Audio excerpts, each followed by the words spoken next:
Donc l'évangile de Matthieu, chapitre 15, au verset 21. Nous lirons du verset 21 au verset 28. L'évangile de Matthieu, chapitre 15, verset 21 à 28. Et Jésus, partant de là, se retira dans les quartiers de Tyr et de Sidon. Et voici, une femme cananéenne de ces contrées-là, sortant, s'écria, lui disant, « Seigneur, fils de David, aie pitié de moi. Ma fille est cruellement tourmentée d'un démon. » Et il ne lui répondit mot. Et ses disciples, s'approchant, le prièrent, disant, « Renvoie-la, car elle crie après nous. » Mais lui, répondant, dit, « Je ne suis envoyé qu'aux brebis perdues de la maison d'Israël. » Et elle vint et lui rendit hommage, disant, « Seigneur, assiste-moi. » Et lui, répondant, dit, « Il ne convient pas de prendre le pain des enfants et de le jeter aux chiens. » Et elle dit, « Oui, Seigneur, car même les chiens mangent des miettes qui tombent de la table de leur maître. » Et on va continuer. Verset 28 compris. Donc, alors Jésus répondant lui dit, « Ô femme, ta foi est grande, qu'il te soit fait comme tu veux. » Et dès cette heure-là, sa fille fut guérie. Amen. Amen.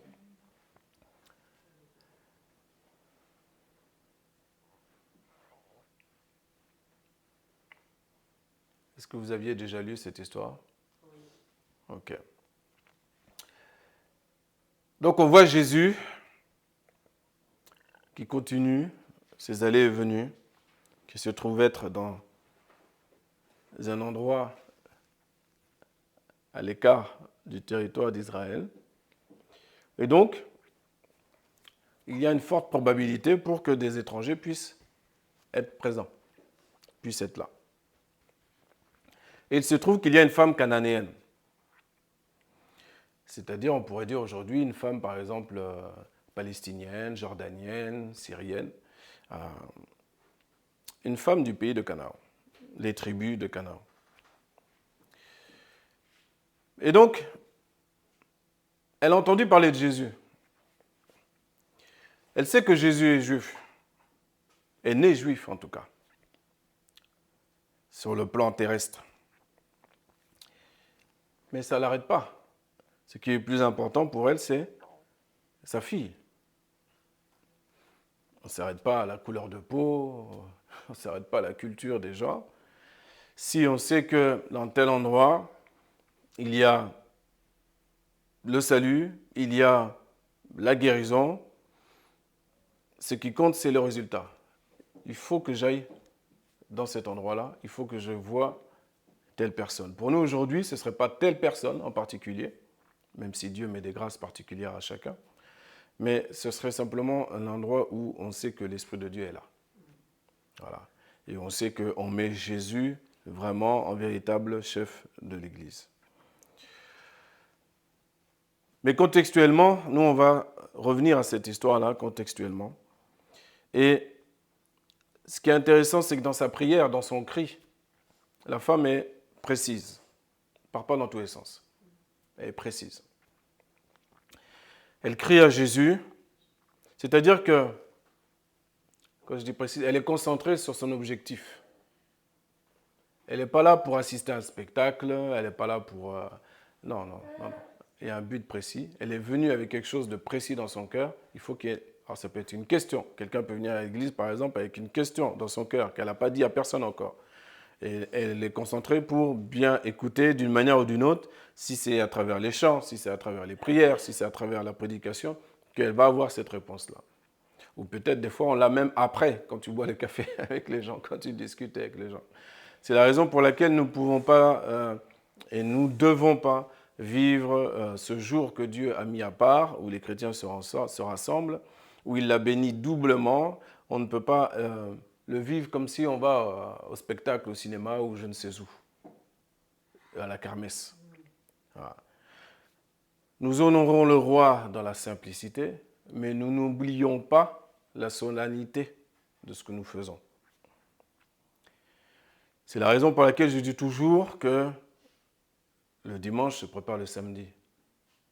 Ça signifie que dès la veille, je suis préparé à tous égards dans mes heures de sommeil, dans différentes choses qui font que je vais, dans mes lectures aussi, la manière dont je vais commencer à préparer mon âme, préparer mon esprit à recevoir.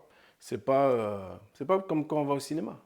Quand on va au cinéma, même tu vas avoir 15 minutes de pub, ou je ne sais pas combien, ça fait longtemps que je n'ai pas été, combien de pubs il y a. Et puis tu vas te concentrer une fois que tu vois le générique qui arrive. C'est à ce moment-là. Tout le reste du temps, tu es dans les pop-corn, tu es dans les blabla, tu es dans tout ce que tu veux. Mais ça, c'est quand tu vas au cinéma ou quand tu vas au théâtre. Et quand tu viens à l'église, tu es déjà préparé. On discute les uns avec les autres, bien sûr, on prend des nouvelles, mais on est déjà dans la préparation, la concentration. On a déjà l'œil sur la montre. On sait à un moment donné, ça va commencer dans quelques minutes. On commence à se préparer. Et si c'est fait dès la veille, eh ben c'est encore plus facile le jour J. Ah. Bien. Cette femme est concentrée. Ok. Seigneur, fils de David, c'est-à-dire je sais qui tu es. Ce n'est pas juste Seigneur, Seigneur. Quand elle dit fils de David, elle lui rappelle donc sa royauté. Quand on parle de David, c'est le roi David. Elle lui rappelle son rang. Donc c'est-à-dire que même si elle est concentrée, elle veut une chose, malgré tout, elle reste quand même dans la révérence. Elle reste quand même dans le respect. Et elle va l'appeler donc par son rang. Seigneur, fils de David. Aie pitié de moi. Par contre, après, on est clair, tout de suite. On va droit au but. Aie pitié de moi. Ma fille est cruellement tourmentée par un démon. On pourrait dire, mais je dois avoir pris pitié de toi ou de ta fille? La maman et la fille font corps. Si la fille souffre, c'est la maman qui souffre. Eh oui, la maman souffre de voir son enfant dans cet état-là. De la même manière, les seigneurs souffrent de voir ses enfants dans un mauvais état, dans un sale état. Souffrent de voir parfois le mauvais ordre qu'il peut y avoir dans certaines assemblées. Il n'y en a pas une pour attraper l'autre, mais nous ne devons jamais nous complaire à nous-mêmes et croire que nous sommes meilleurs que quiconque.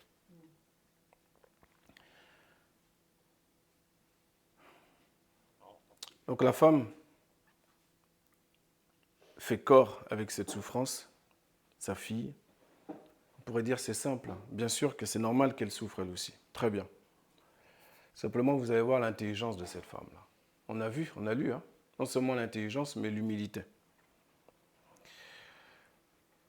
Maintenant, les disciples autour, les chrétiens autour, ils sont fatigués. Ils sont fatigués d'entendre crier. Toi aussi, tu peux être fatigué d'entendre quelqu'un toujours prier d'une manière, ou crier d'une manière, ou toujours pour le même sujet, ou ceci, cela. Mais tu n'as pas la profondeur de ce que la personne vit. Donc, il ne faut pas juger. On ne doit pas juger. Mais peut-être qu'on pourrait avoir cette attitude comme les disciples autour de Jésus. Dire, bon, stop, c'est bon là maintenant. C'est bon, on a compris. Ouais. Alors Jésus, il va aller, on voit, verset 24, c'est comme s'il va aller dans leur sens, entre guillemets, comme si. Mais on sait que quand Jésus ouvre la bouche, il y a le niveau littéral et il y a le niveau de la profondeur. Il faut aller en profondeur. Il ne faut pas juste lire pour lire. Donc tous ceux qui lisent juste lire pour lire, malheureusement, vous n'aurez pas en profondeur la puissance des paroles de Jésus. Verset 24. Mais lui répondant dit, je ne suis envoyé qu'aux brebis perdues de la maison d'Israël. Je ne suis envoyé qu'aux brebis perdues de la maison d'Israël. Bon. C'est comme si on m'arrêtait, par exemple, je vais au centre-ville, il y a des personnes qui me reconnaissent et qui vont vouloir me dire, mon frère, il y a une personne là qui je sais qu'elle a besoin du Seigneur. Et imaginons, cette personne est issue, je ne sais pas moi, du Kazakhstan, imaginons. D'accord? Et moi je dis, je vais interroger, je dis, est-ce que cette personne croit en Dieu? Est-ce qu'elle est au Seigneur? Est-ce que ceci? Est-ce que cela? Je commence à faire un interrogatoire. Et puis après je lui dis, ah non, désolé. Moi, je suis mandaté simplement pour ramener les chrétiens, ceux qui étaient chrétiens et qui sont perdus, qui sont égarés. Ah, c'est comme ça qu'il faut comprendre comment Jésus parle. Ce serait étonnant. La personne qui m'écouterait, se dirait, tiens, c'est un peu particulier ça. En fait, Jésus, il teste non seulement ses disciples, mais il teste aussi la femme. Il va passer tout de suite au test de la femme. Et on voit cette femme qui vient et qui dit. Elle ne se laisse pas abattre. Hein. Elle est concentrée. Elle ne se laisse pas abattre. Elle ne se laisse pas abattre. Verset 25. Et elle vint et lui rendit hommage, disant, Seigneur, assiste-moi. Donc même si elle insiste, elle est toujours dans le respect, dans la révérence, dans l'honneur. Et lui répondant dit, il ne convient pas de prendre le pain des enfants et de le jeter aux chiens. Si Jésus te parlait comme ça, est-ce que tu ne serais pas vexé? Est-ce que vous avez compris ce que Jésus dit? Les enfants, ce sont les brebis d'Israël. Et les chiens, ce sont les païens. Tous ceux qui ne sont pas d'Israël. Les Cananéens, les Sidoniens, les Tyriens, etc. C'est comme si toi aujourd'hui, tu irais en Israël, tu as reçu l'évangile de Christ, tu te promènes dans le quartier arabe de Jérusalem, et puis on veut faire ta connaissance, on fait ta connaissance, mais jamais parce que la personne est un arabo-israélien, tu vas lui annoncer l'évangile. Tu vas dire non, toi, tu n'as pas besoin. Non, c'est pas comme ça marche. Ouais. Mais Jésus teste, il éprouve, parce qu'il cherche chez nous. Alors lui, c'est Dieu, donc c'est différent, certes. Il a un temps d'avance. Mais toutes ces histoires-là sont là pour nous expliquer qu'il ne va pas s'occuper de notre couleur de peau, de notre culture, comment tu pries, comment tu chantes, combien de fois tu viens à l'église, et tout ça là. Combien de versets tu connais par cœur, il ne s'occupe pas de ça. Il sonde les cœurs et les reins. Donc, si tu n'es pas un lecteur régulier de la Bible, ne t'inquiète pas, il le sait. Si tu ne fais pas d'efforts, il le sait. Si tu fais des efforts, il le sait aussi. Et il va agir avec chacun en fonction de ce qu'il est, avec pédagogie, avec amour. Mais c'est quand même vexant. Humainement, tu peux te dire, bon, je ne suis pas un chien, moi, quand même. Attends. Surtout que c'est très fort parce que si on se rapporte aussi, si vous voulez, à la loi, le chien est considéré comme impur. Donc contextuellement, si tu veux, quand tu entends, nous on a de la chance, on est des milliers d'années après, comme je dis souvent. On a l'histoire après, on connaît la finalité. Mais mets-toi à la place de la personne. Là, c'est autre chose. Là, c'est autre chose. Mais parfois, vous savez, pour vérifier ce qui est au fond du cœur des gens, il faut des électrochocs. Il ne faut pas vous vexer si parfois, de la part du Seigneur, quelqu'un va vous parler de telle ou telle manière. Vous aurez besoin d'un électrochoc. Parce que parfois, on ne se rend pas compte, mais on est mort. On vit, mais on est mort. On n'est pas vivant. Donc on se lève, on mange, on tourne en rond, on se couche. On se lève, on mange, on tourne en rond, on se couche. Et de temps en temps, on va consommer un petit peu. Mais ça, c'est la dépression. Consciente et inconsciente. Consciente et inconsciente.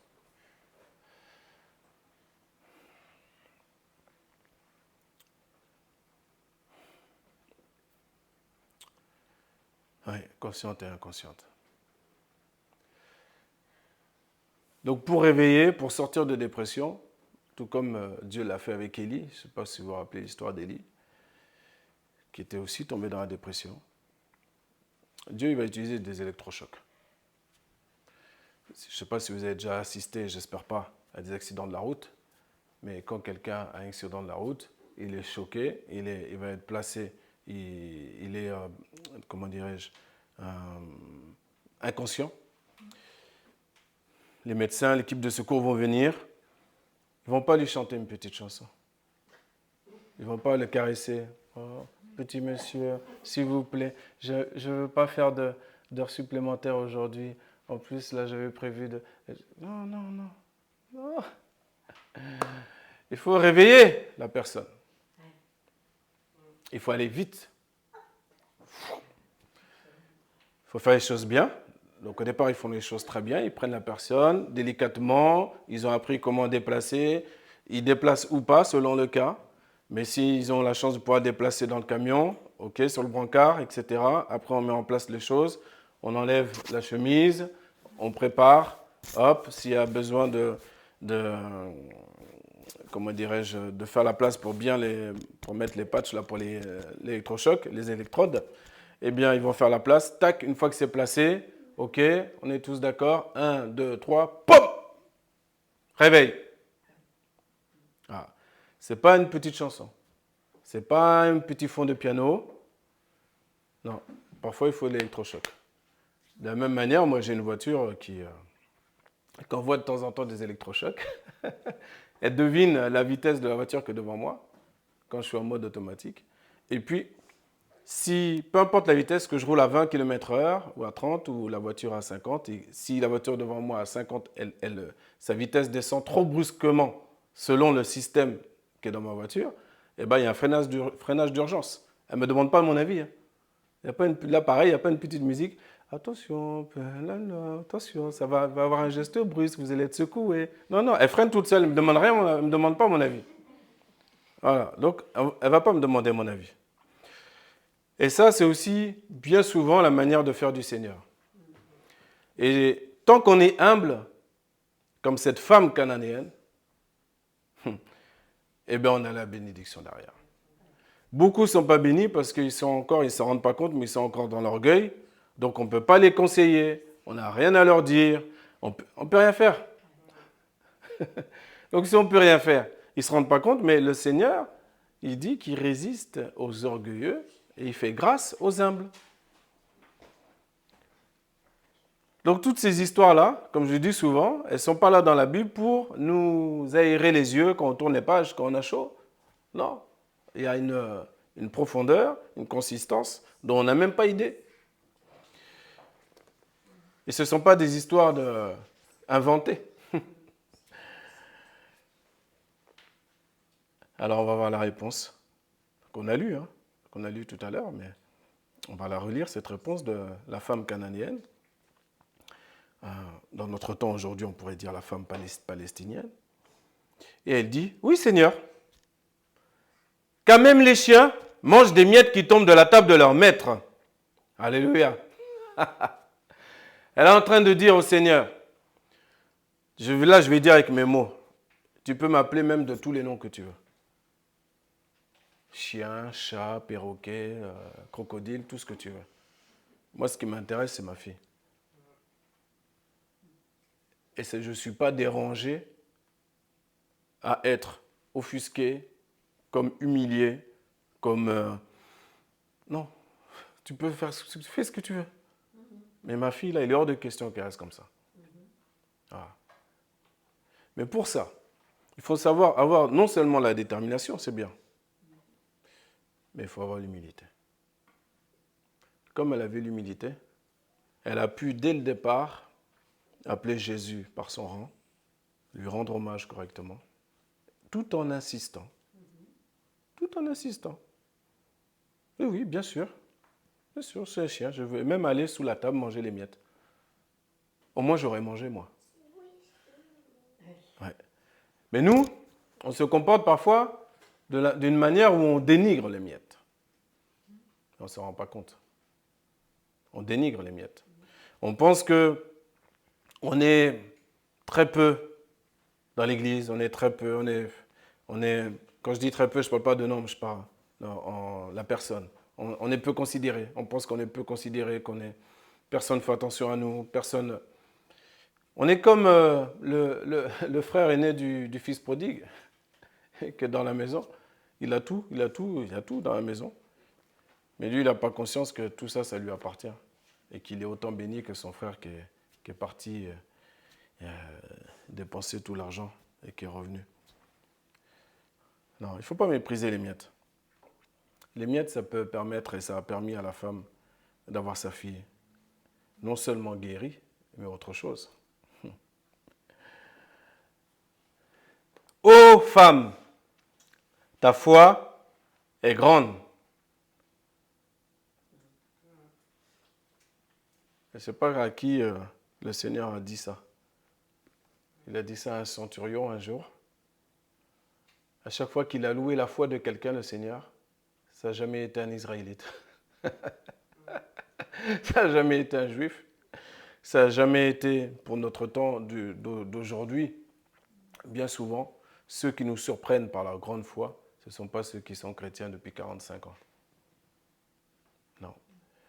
Parce que paradoxalement, si tu te laisses endormir petit à petit par une routine, par une forme de routine, eh bien tu vas oublier qui tu es, tu vas mépriser les miettes, tu vas... Tout doucement, ta foi va descendre.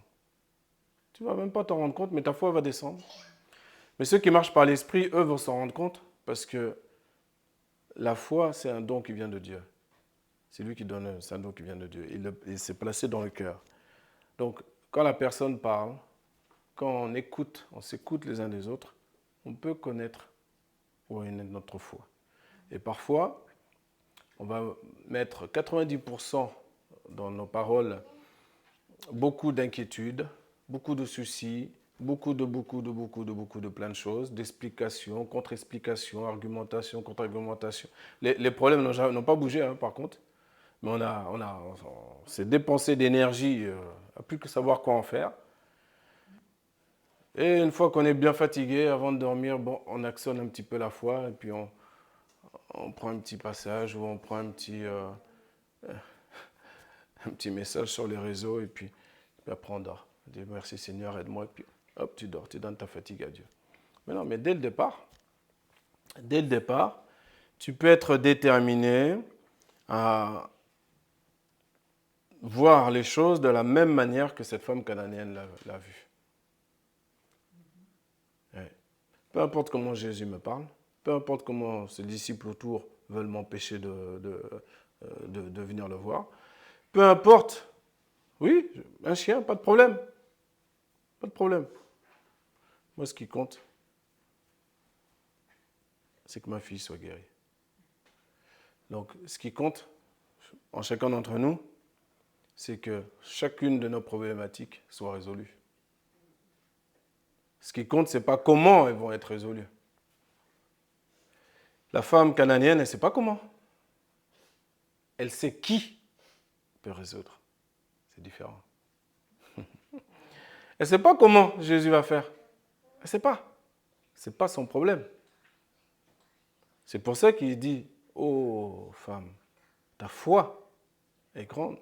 Il n'a pas dit ta science est grande, ta connaissance est grande, ton instruction est grande. Non, ta foi.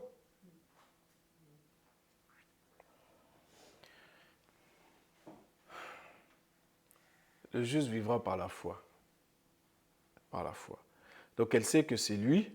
Donc si c'est lui, eh bien, je vais faire en sorte qu'il me réponde, qu'il réponde à ma prière et que ma fille soit guérie. Et de la même manière, si tu sais, au fond du cœur, peut-être qu'avec ta bouche, tu ne sais pas encore l'exprimer, mais si tu sais que c'est Jésus qui est la solution, tu vas aller droit au but avec lui. Dans ta prière, quand tu es tout seul, toute seule, dans ta chambre, tu vas prier avec foi. Une fois que tu auras prié, la paix du Seigneur va pénétrer ton cœur. Si la paix du Seigneur pénètre ton cœur, le sujet pour lequel tu pries, la manière dont tu vas en parler après, en journée, ça va être différent. Ce doit être différent. Ou alors tu as fait une prière de superstition.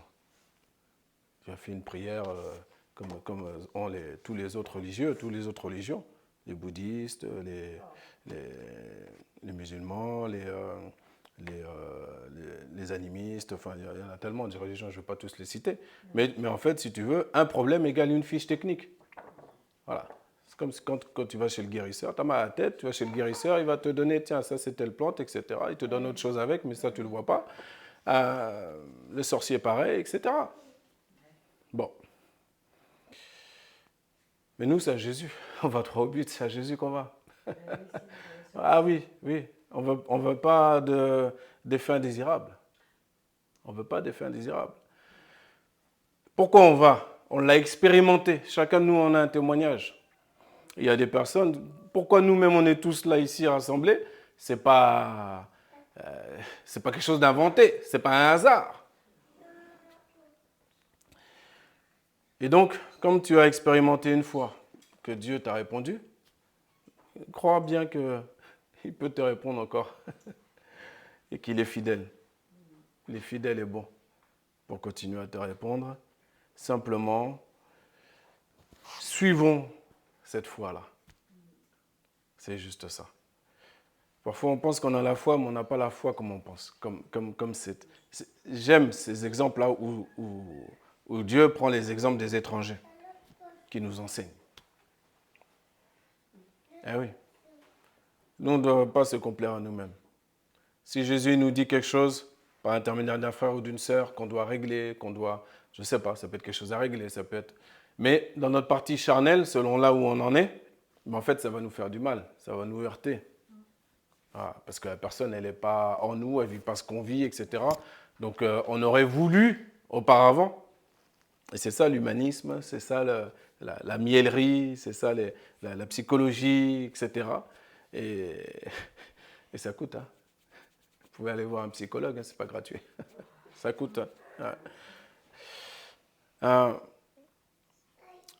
Mais la manière de Dieu de faire et de répondre, elle est aussi droit au but. Il veut régler nos difficultés de manière directe et radicale.